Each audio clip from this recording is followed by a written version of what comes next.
Test করা হোক যে আসলে এ বাচ্চা বাবাকে। আমি আসতে চাইছিলাম না, আমাকে জোর করে নিয়ে আসছে নানা ভাই।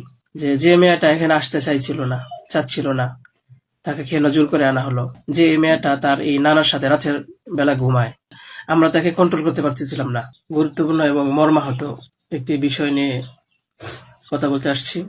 আমি কথা বলতে পারতেছি না, অসুস্থ। তারপরেও যদি কিছু না বলি তাহলে আপনারা হয়তো আমাকে সন্দেহ করতে পারেন। তাই আমি আমার কিছু কথা আপনাদের সাথে শেয়ার করার প্রয়োজন মনে করলাম। তো বিষয়টা হচ্ছে যে আপনারা দেখতে পাচ্ছেন যে সামাজিক যোগাযোগ মাধ্যমে আমাকে নিয়ে একটা বিষয় ভাইরাল হয়েছে, বিভিন্ন পত্রপত্রিকায় সেগুলো হয়তো প্রচার হচ্ছে।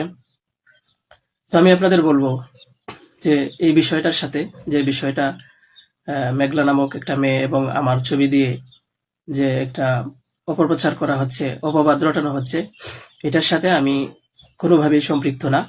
আমি এটার বিষয়ে কিছুই জানি না।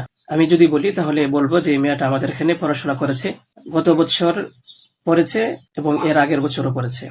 তো এর আগের বছর পুরনো বছর পড়াশোনা করার পরে সে আমাদের মাদ্রাসা থেকে চলে যায়। তো পরবর্তী বছর যখন মাদ্রাসা শুরু হলো তখন আমরা খোঁজ নিয়ে জানতে পারলাম যে কে কে আসে নাই। তো যারা যারা আসছে না তাদের মধ্যে সেও একজন ছিল, যে সে এখান থেকে চলে গেছে অন্য কোথাও। তো খবর নিয়ে জানতে পারলাম সে ঢাকা চলে গেছে, তারা বাবা মার সাথে থাকে।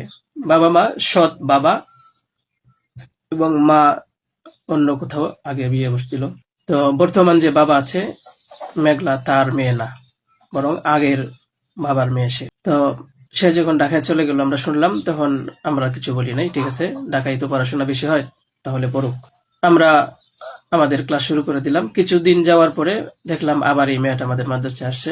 তো আসার পরে জিজ্ঞাসা করা হলো যে কেন, কি অবস্থা, কোথা থেকে আসছো? সে বললো যে ঢাকায় চলে গেছিলাম, এখন নানা ভাই জোর করে নিয়ে আসছে আমারে। আমি আসতে চাইছিলাম না, আমাকে জোর করে নিয়ে আসছে নানা ভাই। দেশবাসী, আমি আপনাদের সাথে শুধু এই কথাটাই বলতে চাই যে মেয়েটা এখানে আসতে চাচ্ছিল না, তাকে কেন জোর করে আনা হলো? তাকে জোর করে আনার পিছনে কি কারণ ছিল বা তার কি স্বার্থ ছিল? পরবর্তীতে আমরা এটাও জানতে পারি যে এই মেয়েটা তার এই নানার সাথে রাতের বেলা ঘুমায়। সে নিজেই বলছে। কেন বলছে? যখন আমরা জিজ্ঞাসা করলাম যে তুমি হিজাব পরো না, অন্য মেয়েরা হিজাব পরে, তুমি বুরকা পরো না, অন্য মেয়েরা বুরকা পরে, কারণ তার চলাফেরা সম্পূর্ণ আলাদা ছিল। আপনারা চাইলে গ্রামে গিয়ে মাদ্রাসার ছাত্রছাত্রী যারা আছে তাদের সাথে কথা বলে দেখতে পারেন যে সে সম্পূর্ণ আলাদা ছিল। তার কোনো কিছুই আমাদের কমনের ভিতরে ছিল না, আমরা তাকে কন্ট্রোল করতে পারতেছিলাম না। তো সে এইভাবে কিছুদিন থাকার পরে আমরা ভাবলাম যে হয়তো তাকে আমরা রাখতে পারবো না, কারণ আমরা তাকে কন্ট্রোল করতে পারছি না। হয়তো মেয়েটা অন্য কোথাও গিয়ে যদি কন্ট্রোলে থাকতে পারে, পড়াশোনা করে, তাহলে এটা তার জন্য ভালো। তাই আমরা তার গার্জেনের কাছে বললাম, তার মাকে আমরা বুঝাইয়া বললাম। আমাদের উদ্দেশ্য এটাই ছিল যে তার মা যেন তাকে বুঝিয়ে বলে যায় যে হুজুরের কথা মেনে চলবা, মাদ্রাসার নিয়ম কানুন মেনে চলবা, এই কথাগুলো উনি বুঝিয়ে যাবেন। কিন্তু উনি কি করছেন যে ওনার মেয়েকে উনি বলছে যে না, আমি এখানে রাখবো না, নিয়ে চলে যাব। তো আমাদের এখান থেকে প্রায় 5-6 মাস আগে আমাদের মাদ্রাসা থেকে নিয়ে চলে গেছে।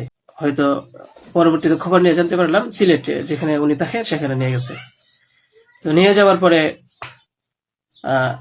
এখন কিছুদিন আগে আবার আসছে, এসে বলতেছে যে এই দুর্ঘটনা, যে খুব বড় সমস্যা। যে কথাটা শোনার পরে আমার মতো একজন সাধারণ মানুষ, আমি আর সহ্য করতে পারছি না, আমি আর নিজেকে ঠিক রাখতে পারি নাই।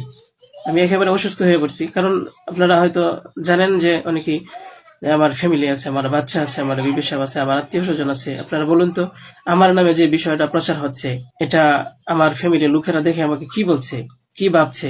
আপনারা সঠিক তদন্ত করুন।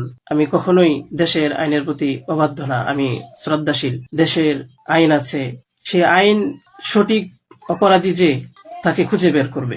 আপনারা অপরাধী খুঁজে বের করার আগেই যদি আমাকে অপরাধী বানিয়ে ফেলেন, তাহলে তো আসল অপরাধী পার পেয়ে যাবে, আসল অপরাধী তো ছাড়া পেয়ে যাবে। আপনাদের কাছে আমি অনুরোধ করে বলি, আপনারা আসল অপরাধীকে খুঁজে বের করুন। টেস্ট করা হোক যে আসলে এ বাচ্চা বাবাকে। আপনারা আমাকে টেক দিচ্ছেন, বিভিন্ন পত্রপত্রিকায়, টেলিভিশনে বলা হচ্ছে। আমি আপনাদের কাছে শুধু এই কথাগুলোই বলবো যে আল্লাহ তাআলার বিচারের উপরে যদি শ্রদ্ধাশীল থাকেন, এই বিশ্বাস করেন, তাহলে আমাকে নিয়ে আর এরকম কাজ করবেন না।